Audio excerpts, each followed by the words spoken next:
Arroz con gandules. Puerto Rican style, peas and rice. I'm going to show you how to make it.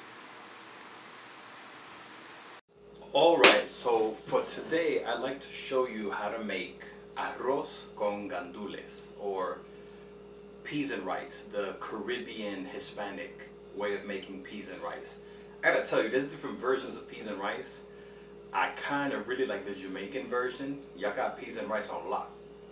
But I like the Puerto Rican version as well, the Dominican version. And different, people make different versions in the South here in America too. Very good. Anyway, let me show you what you need.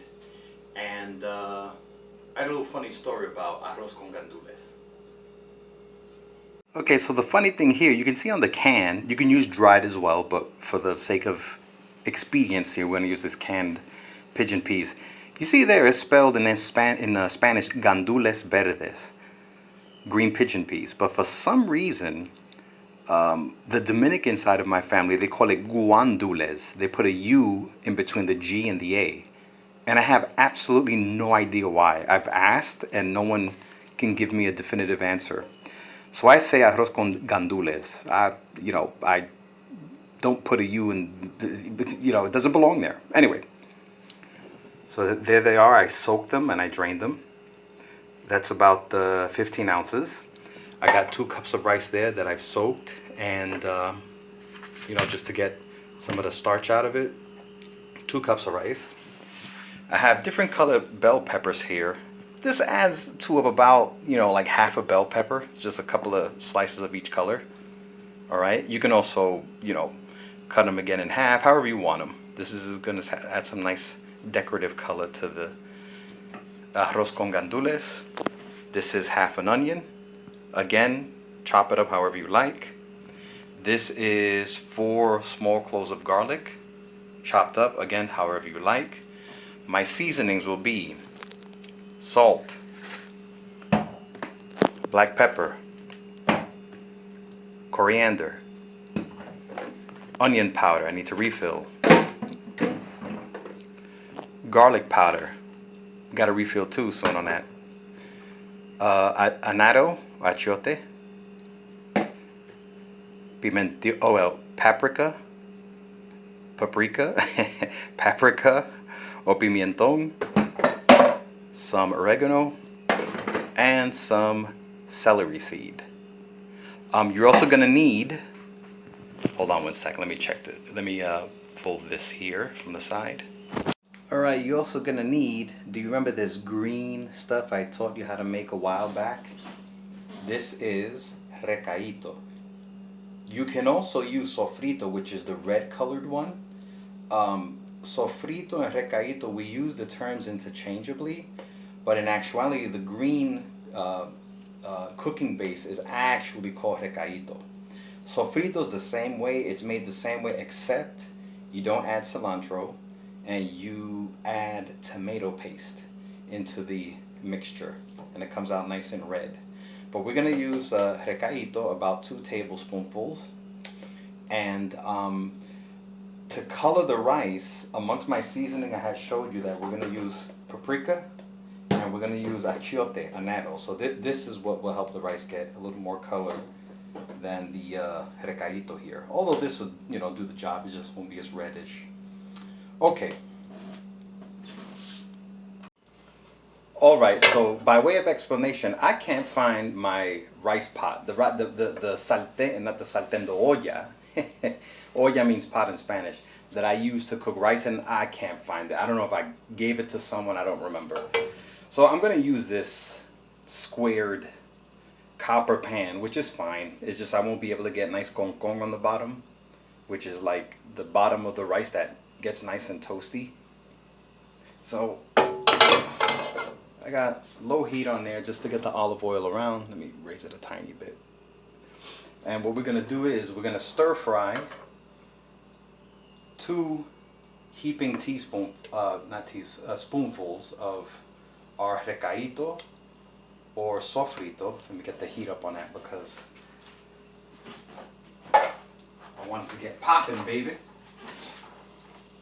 But when you hear it, it's starting to, it's getting there. All right, put the heat up a little bit. And we're just gonna cook it out a little bit. If I had ham, bacon, or chorizo, this would be the time to put it in there. You want to get it in there to stir fry with the sofrito recaito. Now I'm going to add my onions, my garlic, and the peppers. I'm going to leave the peppers long. It'll be nice. It'll look nice. Alright.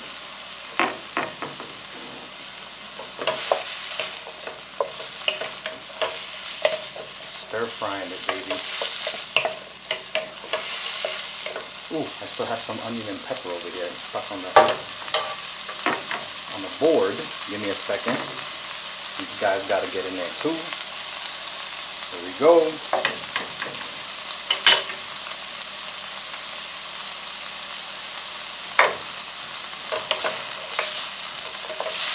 Alright, if you want to add more sofrito, it's up to you.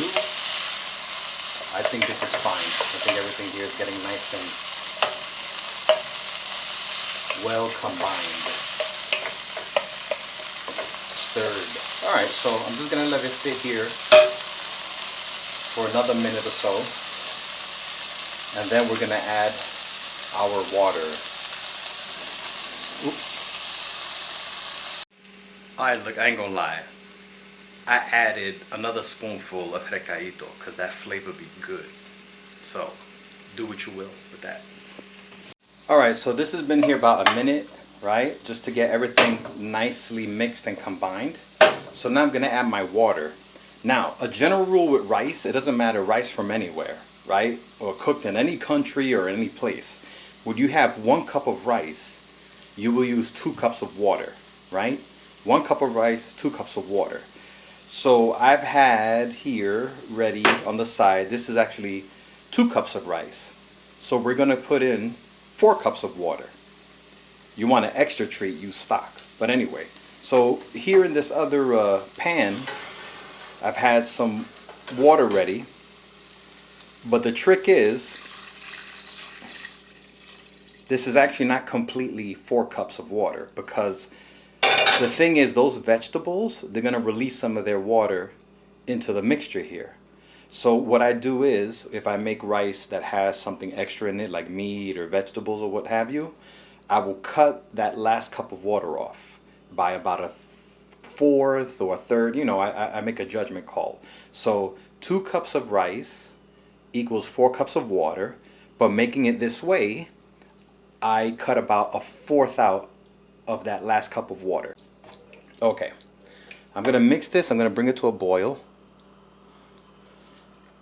and what we're gonna do is, right into this water, we're gonna put our seasoning. Now, I had talked to you guys before about these foil packets, right? These foil packets that have a very intense red color. Well, if you mix it yourself, it's the same thing, and you don't have all those crazy preservatives or artificial colors. So instead of using that foil packet, I'm going to use what I mixed myself. Alright, and it'll be the equivalent of a foil packet. So this is like 1 teaspoonful. I'm going to put it right in there. And a little more. To make this mix, I put about a spoonful of each, except the oregano. I'll use maybe half a teaspoon of the oregano, half a teaspoon of the celery seed, because I find celery seed can get overpowering, and half a teaspoon of the black pepper. Well, it depends. Maybe you like black pepper. It's up to you. Everything else is about a spoonful, you know, just a regular spoonful. Put it in a little jar, a little cup, and then, you know, you can also save it. You can, you know, if you make a lot, put it to the side. Put it in a little baggie, put it in a little jar. Alright. You can save it for another day. You know what? I'm going to go for another teaspoonful. There we go. So what I'm going to do here is let this come to a boil. when it comes to the boil, I'm gonna put my rice in. Look at that sheen from the olive oil. Alright, so you can see there my mixture here has come to a boil. Let me just mix it up a little bit here. So I'm gonna go on ahead and put in my rice. Try to get every grain up out of here. Alright, we got our rice in there, and remember, we're making arroz con gandules, or guandules. If you're saying it the wrong way, we're going to add in our peas. And we're going to give it a mix. You're not going to mix it around too much, because, you know, rice gets mushy if you mix it too much. And what we're going to do is, like any other rice on the planet, you let it come to a hard boil. When it's at the hard boil, you watch for it, for the water to evaporate. Then what do? When you see it's nice and evaporated, you cover it, you bring it down to a low simmer, and you let it go 10-15 minutes. Alright, it's coming up to the boil. Let me just mix this a little more. I feel like the peas, some of the peas are like on this side. And I want them to be all over. I want them to enjoy unity with everything else in the pan there. Alright, we'll come back to this. Alright, so this took about 6 minutes for this liquid to dry up. And I'm not gonna completely cover it. Yeah, I'm just taking some of these peas off of the side there. And it's still a little, has a lot of moisture in it. I just stick my spoon here and go down to the bottom, and you can see there's still moisture. Even here you can see. So I'm gonna let it go. I'm gonna lower the heat a bit, and I'm gonna let it go until, let me see, maybe another 2 minutes, until this extra moisture disappears, and then we're gonna cover it and simmer it. Okay, so I let it go about another minute and a half. Alright, so now I'm gonna give it one final big stir. Get everything nice and mixed up in there. Oop, man overboard. And if I had my regular conventional pot, I would kind of like make a little mountain and let it cook up that way, but this is fine too. Alright, so now, let me get some of that stuff from down there one more time. You just want to give it a nice mix.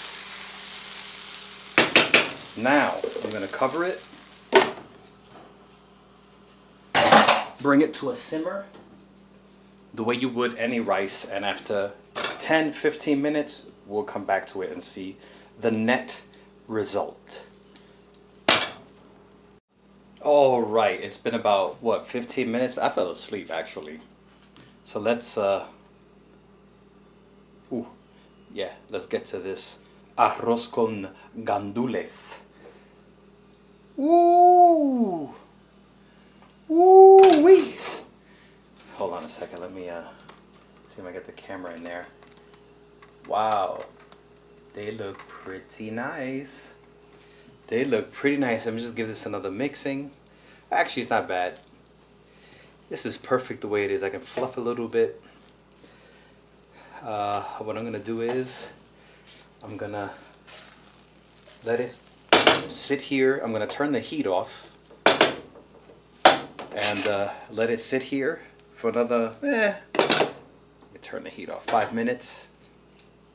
And I'm going to serve it with some special stuff here. We'll be back. Good boy, good boy, good boy. Alright, so here we go. Here's my arroz con gandules. Got a little salad. I made myself some nice sweet plantains, maduros. And I had a little thing of beef stew cooking in the back there. And my slow cooker has been there for hours. So there you go. That's how you make Puerto Rican or Hispanic Caribbean style peas and rice, arroz con gandules. I find that it works best with beef stew. And I'm actually going to go back and get more gravy from the beef stew to pour on top of this.